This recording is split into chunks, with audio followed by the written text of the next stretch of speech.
Goa Organics వారి skin care, hair care, wellness products కోసం AP, తెలంగాణలో డిస్ట్రిబ్యూటర్లు కావాలను వివరాలకు స్క్రీన్ పైన ఉన్న నెంబర్కి కాల్ చేయండి. ఏపీలో ఎన్నికల కోడ్ అమల్లోకి వచ్చాక రాష్ట్ర ప్రభుత్వాలు అమలు చేసే సంక్షేమ పథకాలకు బ్రేక్ పడిన సంగతి తెలిసిందే.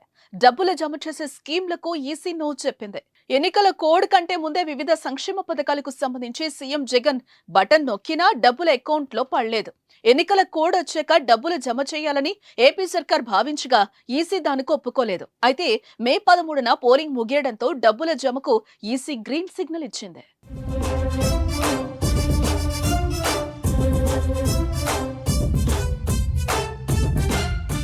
ఈ నెల 14 నుంచే డబ్బులు అకౌంట్లో వేసుకోవచ్చని ఎన్నికల సంఘం అనుమతినిచ్చింది. కానీ 2 రోజులు గడిచినా ప్రభుత్వం 14,000 కోట్ల నిధులను విడుదల చేయలేదు. ఈ డబ్బులను సోమవారం నుంచి రిలీజ్ చేసేందుకు ప్రభుత్వం సిద్ధమైనట్లుగా తెలుస్తోంది. దీంతో వైఎస్ఆర్ చేయూత, విద్యా దీవెన, ఆసరా, ఈబీసీ నేస్తం లాంటి పథకాలకు సంబంధించిన డబ్బులు విడుదల కానున్నాయి. ఈ మేరకు ఏపీ సర్కార్ కసరత్తు ప్రారంభించింది.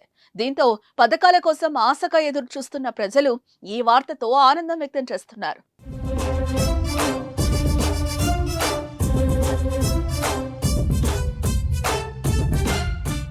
ఇక మరోసారి విజయంతో వస్తామని వైసీపీ ధీమా వ్యక్తం చేస్తోంది. ప్రజలు తమకే ఓటేశారనే ఆశాభావంతో ఉంది. తాము అమలు చేసిన సంక్షేమ పథకాలే తమకు గెలిపిస్తాయని ఫ్యాన్ పార్టీ ఆశతో ఉన్నారు. మరోవైపు కూటమి విజయం పక్కా అనే ఆత్మవిశ్వాసంతో ఉంది. మరి ఏం జరుగుతుందో చూడాలంటే జూన్ 4 వరకు ఆగాల్సిందే మరి.